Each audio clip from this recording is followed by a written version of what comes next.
Before we kind of get started talking about hoops and stuff, I want to congratulate Coach Greeny and the volleyball team on their start, making history. That's awesome.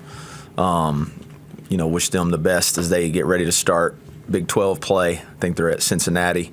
And then both the men's and women's soccer team off to good starts. Coach Izzo Brown and them had a big win last night on the road over a top 25 team, and then Coach Stratford and his bunch, I think they've tied two top 25 teams, and I think High Point was even maybe in the top 10 in the country. So want to congratulate all of them on their start. Got to experience the backyard brawl myself and my family. That was awesome. We didn't wade into the deep ends of the blue lot, but I did tiptoe my toe in the water and got to experience that, and that was an awesome game. Obviously, they got a big game this weekend against Utah at home, and so looking forward to that as always. So, with that, we shoot away. So, Coach, I mean, you've had this team in some form since the summer, but now you're really going, and everybody pretty much is here. So, just general overview of how you're fitting all the new pieces together. Yeah, it's been I think they've established like really good routines as a group. It's a hard-working group. They really support each other. They've allowed us to coach them hard and direct, and still a lot of learning, but we've kind of transitioned to the phase where I like to call it like at least we're making some new mistakes. Instead of you want to get to the point where you're not making the same mistakes, let's make some new mistakes, which I think they've done a good job of that. And just again, it's a fun group to be around. It's an enjoyable group to work with on a daily basis, and they're getting better. Some guys that have made some really big strides, like Big Harlan. His body. The work that he and Coach Martinez put into his body this summer, came in pushing 300. Now he's around 267 and did it the right way. Lost, bad weight and put on some muscle mass. And all those guys have really worked hard in that area. So, found anything out about guys that maybe even from the recruiting side you didn't know? I'm sure that happens a lot when you actually get them on the floor, right? Yeah, Not so much yet. I think when you really start learning about yourself is when you get to play other people. Until you actually get out there and put your entire group together and play another group. I think that's you can get better. You can learn what you're trying to do, but I think you got to start playing other people before you can like really figure your team out. I want to ask you, because this summer I saw something Kelvin Sampson said about guys playing. And I guess the quote was, you can work on basketball, but you need to play basketball. I don't know if you saw that. Some dad asking, he said, well, my kid got 500 shots up. He said, what was against there? Are kids playing enough today? That's a great question, and I think when I was playing, or, not that long ago, or you played more. You didn't work out as much. You played. So if you were going back to the gym at night, you were going to play 1-on-1, 2-on-2, 3-on-3, 4-on-4. You weren't like necessarily going and kind of working on a specific skill. I think the difference is now they play so much, but in a controlled environment, and so because if you're playing AAU, immediately, that coach is going to try to win. So he's going to try to figure out how to win with that team, and they're going to be very specific with what each player is doing to try to help that team win, as opposed to kind of organically getting together and learning how to play basketball, and going to like a park or a recreation center like we did. And if you lost, you probably didn't get to play anymore for maybe the rest of the day. You had to sit there for an hour till you got your turn, and if you were causing your team to lose games, that you weren't ever going to get picked again. Right. I mean, there's the meritocracy, right? If you miss an open shot, you better go get the rebound. Yeah. Or if you make it, you're going to get the ball again, right? Yeah. I mean, those are things that. And I asked Mark Kellogg about that, and he said, well, losing doesn't hurt as much because you're going to play a game at 4 o'clock. You lose one at 9. Do you see that? Does that show up with young players today? Yeah, I definitely think that's part of it. And like I said, it's in such a controlled. They're always in a very controlled environment. Whereas I think not that long ago, again, you were playing at call it pickup games. You're playing at the rec, you're playing at parks, you're playing at open gyms in high school, and you called next. And when it was your time, you picked who you thought could go win. And if, like I said, if you weren't, you didn't get to just play because you should get to play. You actually had to earn your right on to it. And so there's a balance. I mean, there's a yin and a yang to everything. There's good and bad. Certainly a lot of good that comes with those things as well. But, I do think more often than not, nowadays, when players get in the gym, they're getting in it to work on a specific skill as opposed to just playing the game itself.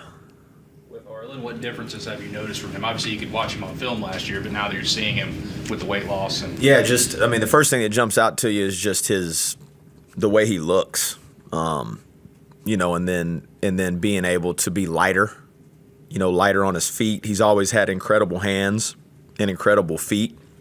He was a high-end football player coming out of high school.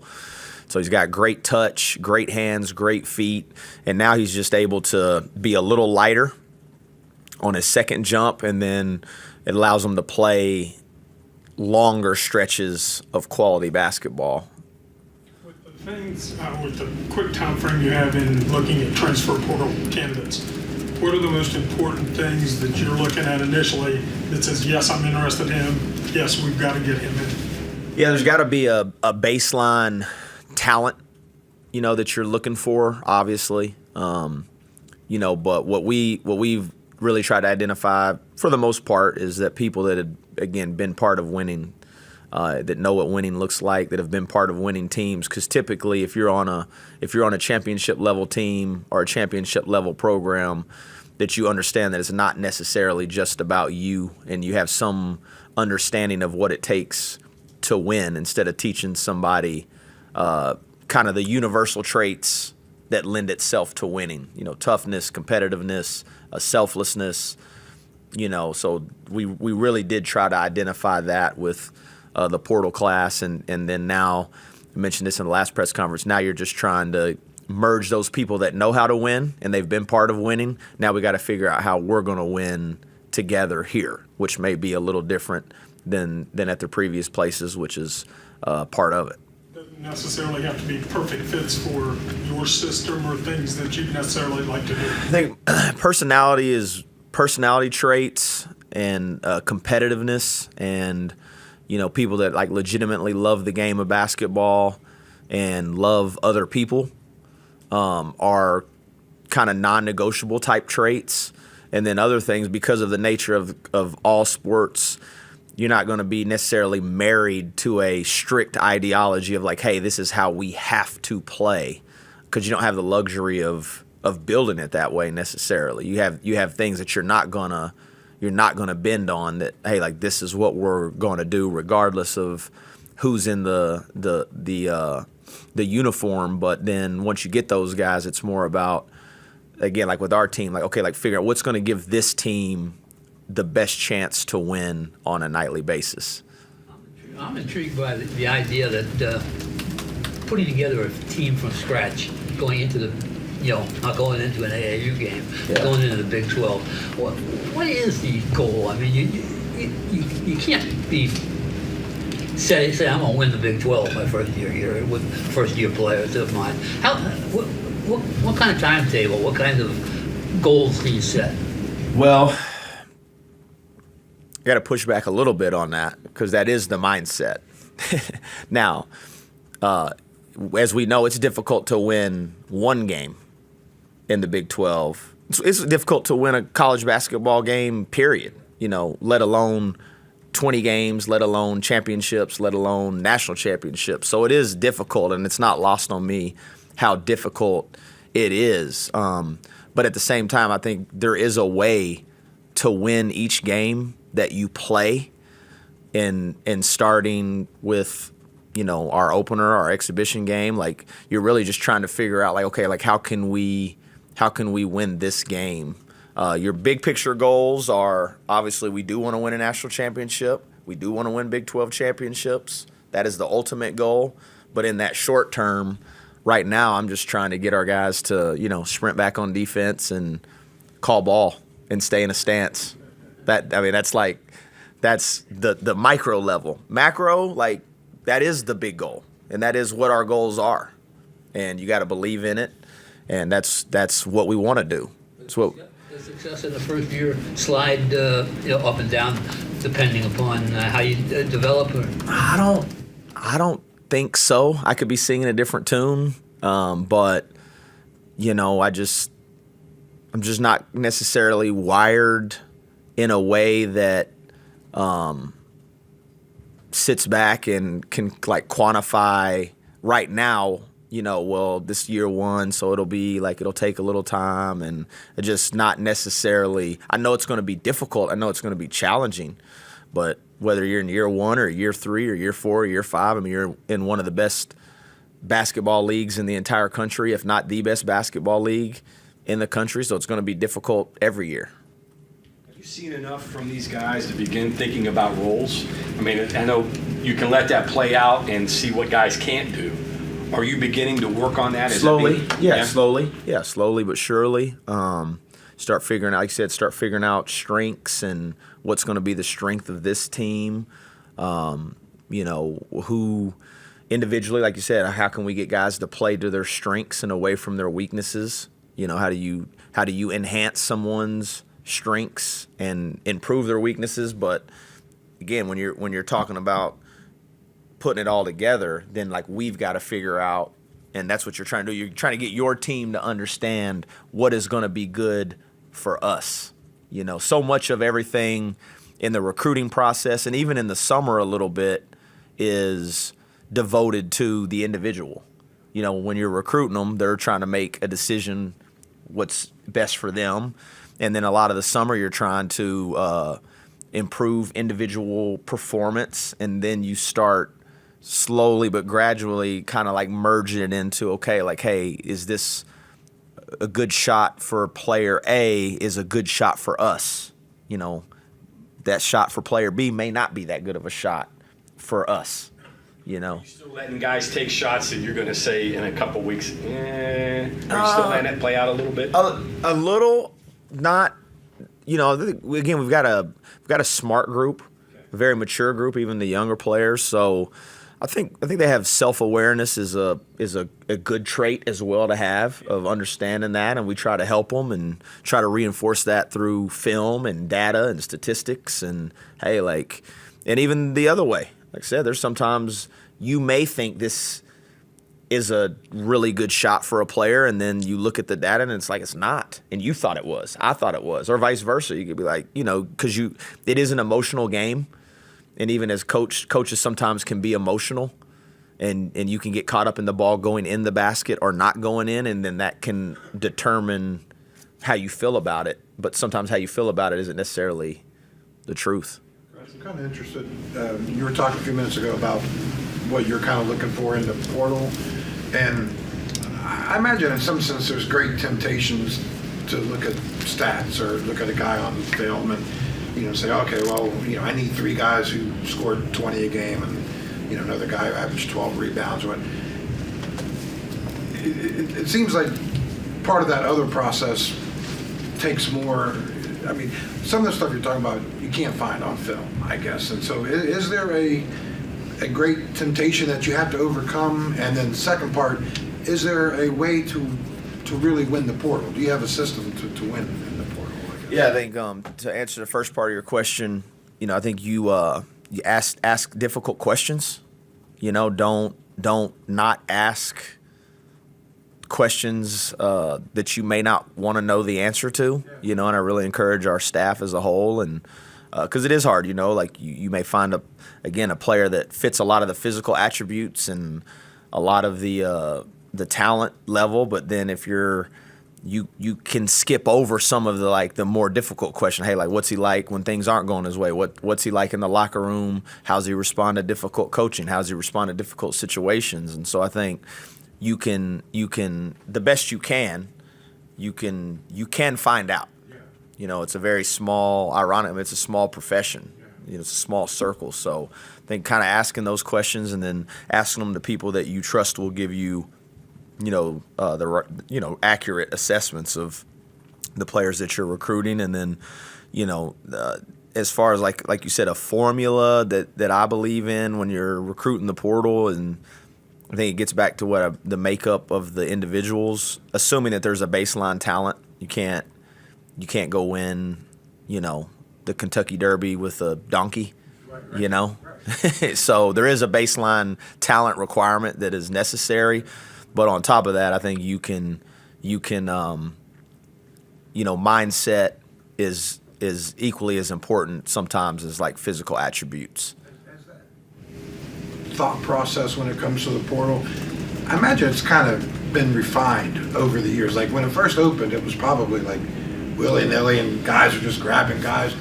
I imagine there's a lot more homework now than maybe when it first opened, or maybe I'm wrong. Yeah, no, I don't. I think there was always been, I would hope again that, if you were bringing someone into your program, that you would know what you're bringing in. I think the temptation for all of us, it is a talent business, so you can get tempted by talent and you think, hey, I can be the guy that can, be the one to reach this kid. And there are cases of that as well. New environments aren't always, a bad thing for a lot of different reasons. But I think it's probably like going on maybe the third or fourth year of the portal,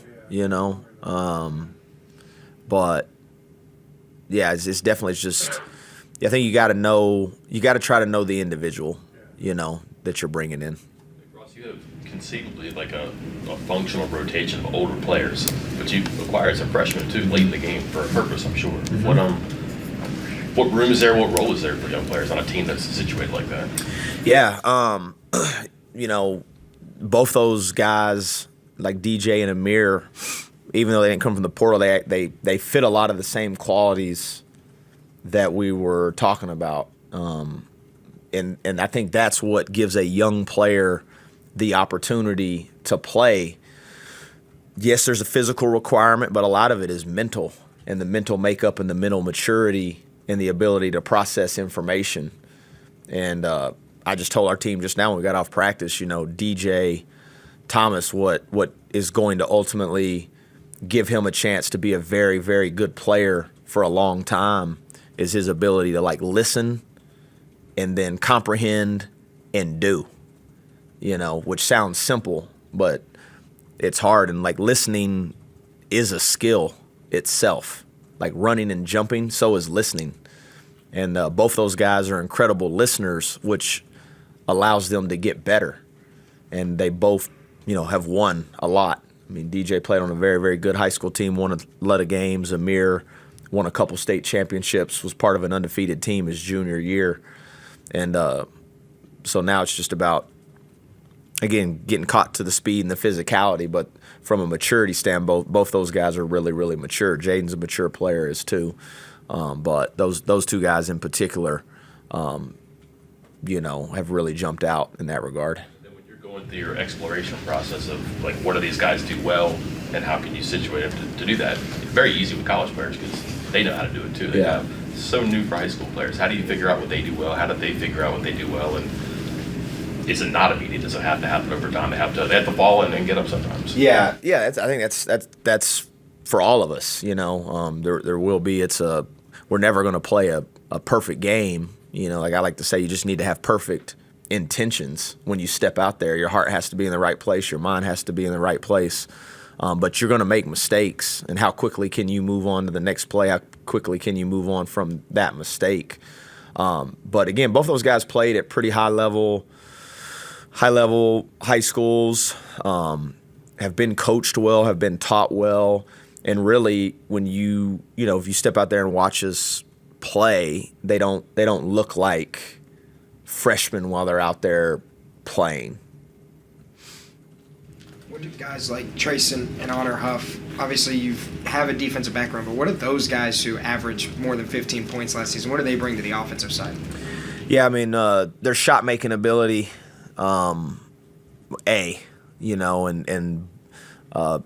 both the range that they can shoot it with creates a lot of space and it opens up a lot of space for the other players on the floor. Both those guys have, a gravitational pull that you have to know where they are on the floor, because if you make a mistake for a half a second, I mean, the ball's in their hand and out of their hand, and they shoot it at a really good clip. And both those guys are also underrated passers. They're good passers and unselfish in their own way. I want them to be more selfish, honestly. I mean, they're unselfish players, and I'm usually on them about if they can see the rim, they need to shoot it,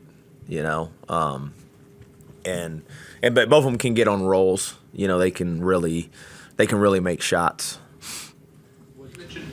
Go ahead. You mentioned earlier about asking tough questions to players in the portal. Did you learn just as much if a player, maybe their parent or whoever, asks a tough question back to you guys?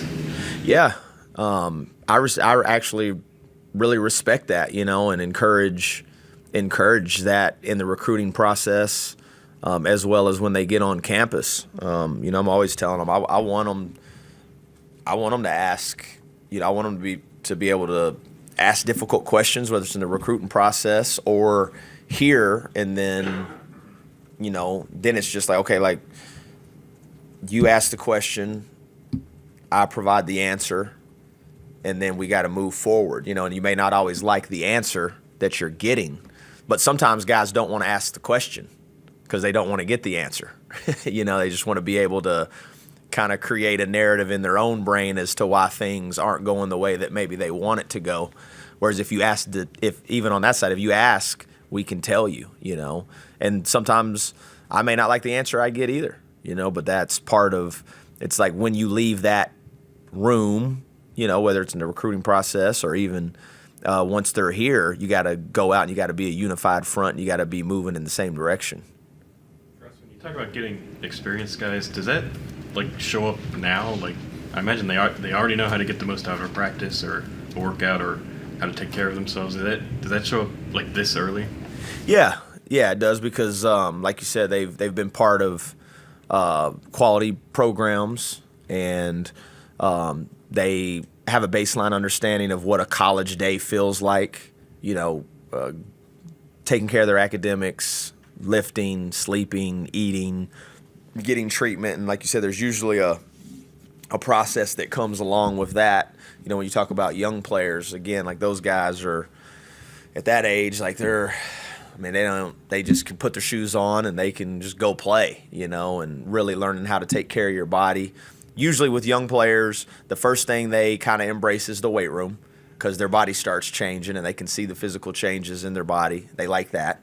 And then the next thing that usually comes that they learn is they learn how important treatment is, taking care of their body, post and pre-treatment, getting rest. And then usually the last thing to come, which I'm sure we all struggle with right now, is their diet, and that's usually kind of the evolution of a college player. But so yeah, just knowing what college practices feel like, and obviously every place is a little different, but just understanding that part, understanding that there's going to be tough days, and being able to bounce back the next day is a part of experience and maturity. People probably think when it's a whole new roster, you're behind the eight ball a little bit, but when you get guys that know how to do all that already, does it put you where you want to be immediately? Well, you certainly skip some steps, because you would hope that you're not having to spend a lot of time, in teaching them how hard you got to practice at the pace you got to practice with, at the speed. You're just learning what to say. They know they need to be saying something, but again, every program is going to have a little bit different language. There's a lot of universal actions, like a ball screen, but we may call it blue and someone else may call it red. So then it's just now creating those habits from a verbiage standpoint, but you hope you're not having to spend too much time just trying to teach them, like, hey, this is how hard you got to practice. Coach, this being your first year at the big Power 5 or whatever it's called. Any kind of reaction to when the conference schedule got, kind of your first time seeing it laid out like that? Just any kind of reaction to seeing it for the first time? Yeah, I thought it was cool to be opening the entire Big 12 slate, on a Friday. I think we're the standalone Big 12 game on that first Friday, so that kind of jumped out as a unique opportunity. Obviously, a incredible, challenging place to play, a great program, great environment, and but yeah, just I know it's like cliche-ish, and I know you're probably like everybody's gonna eye roll it, but I do think it can be overwhelming if you're gonna look at the totality of it. So I don't do that. I don't do that, because you can spend too much time putting energy into, because you don't know what's going to be the situation on this particular game they're going to be difficult. They're all going to be difficult. You know that. But as far as, injuries and who's playing well and who isn't and what's happening, like that part you don't know until you're actually there. And so really try to again, I know it's like everybody's going to be eye rolling, all right, let me get the coach's cliche book. But it really is, you're trying to take it, like I said, I'm just trying to get our guys to be in a stance and call ball right now, let alone go to Ames or, and really just try to take it, just try to win every game, and we respect every opponent on our schedule, whether it's home or road or Power 5, Power 4, however you want to group it. I mean, everybody's going to have our respect. We're not fearful of anyone, but we certainly respect every team that when you step onto that court.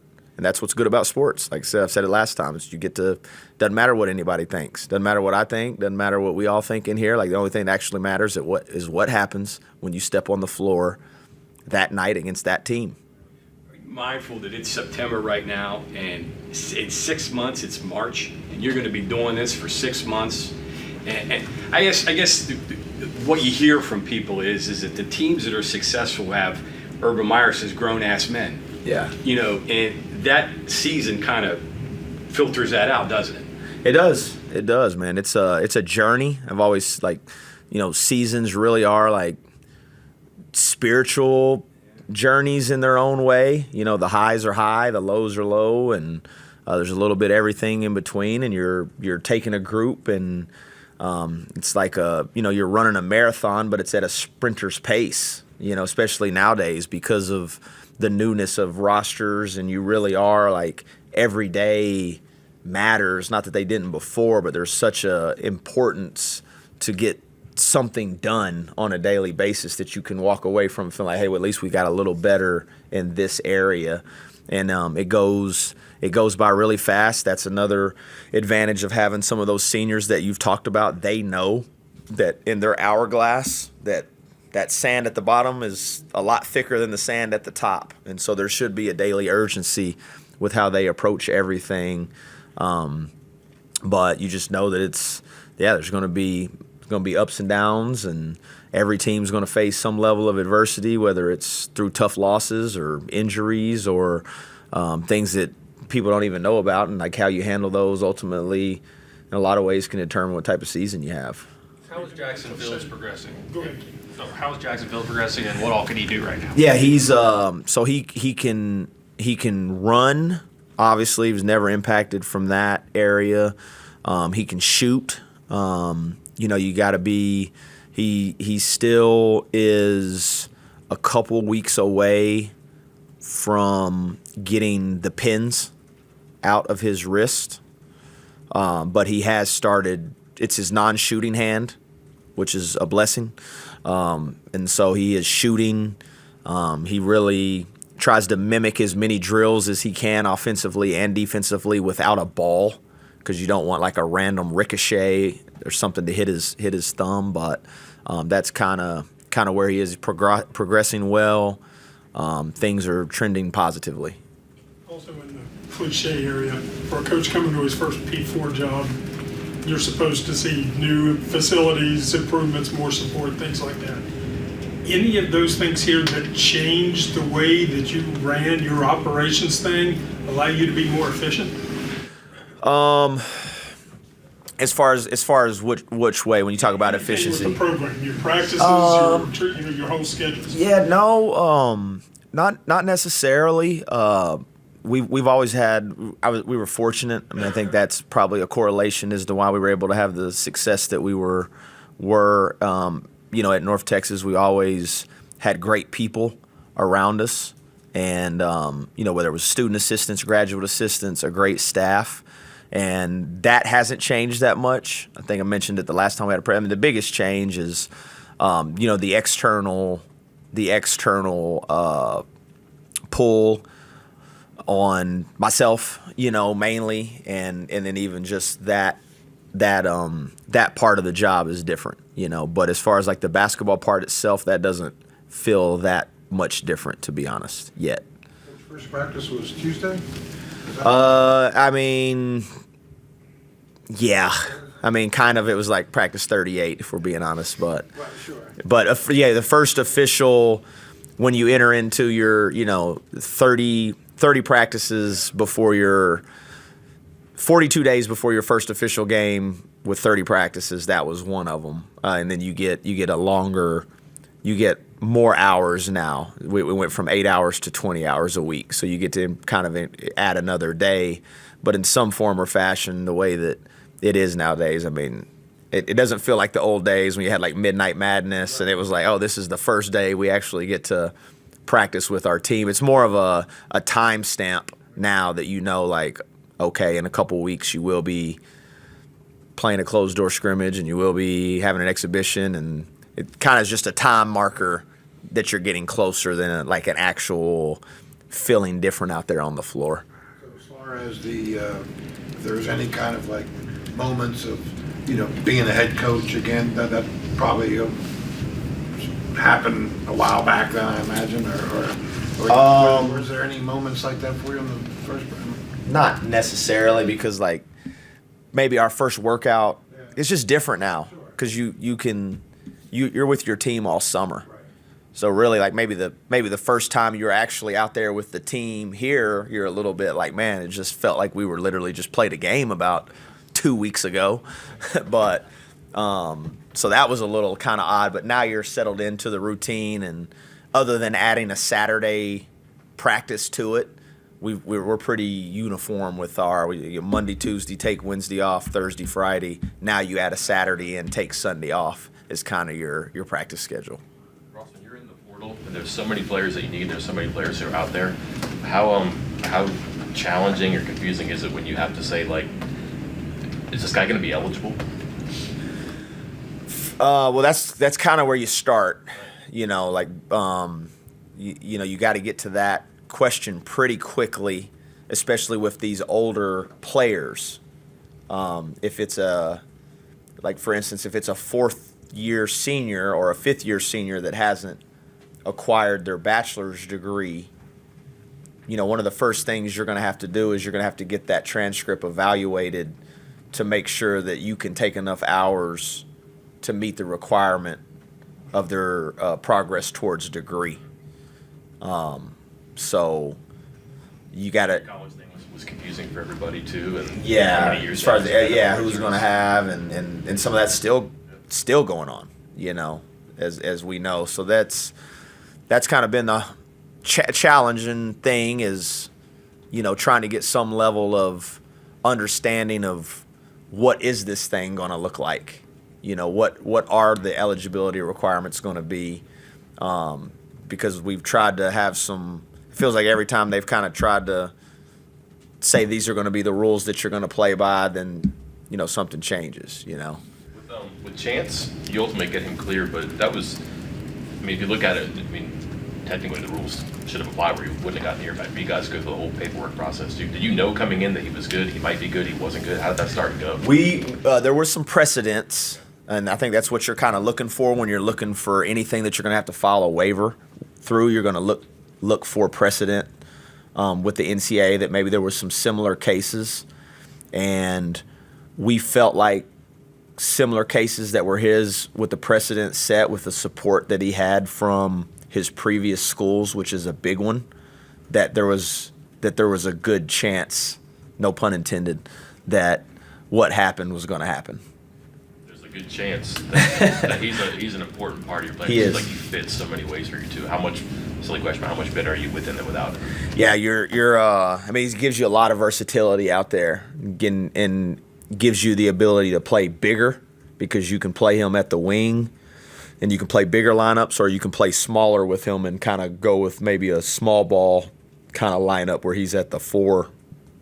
But he's an incredible rebounder, very good in the open floor and transition, and just has a physicality associated with him. Is that kind of versatility important when you're doing a team from scratch? Because I imagine you can think like now, like, hey, these 5 guys would work, but then you get them out there and maybe it doesn't. Is it versatile important just like, oh, okay, we'll bump him up to the 3 and maybe that'll work, or we'll move him down? Yeah, I think that's what the better teams, the best teams kind of have different ways to win games. And I think, again, with you have a versatile offensive lineup or you have versatile defensive lineups, that gives you different ways that you can play and different ways to win. And the more ways you have to win, the better. Thank you. All right, thank y'all. Appreciate it.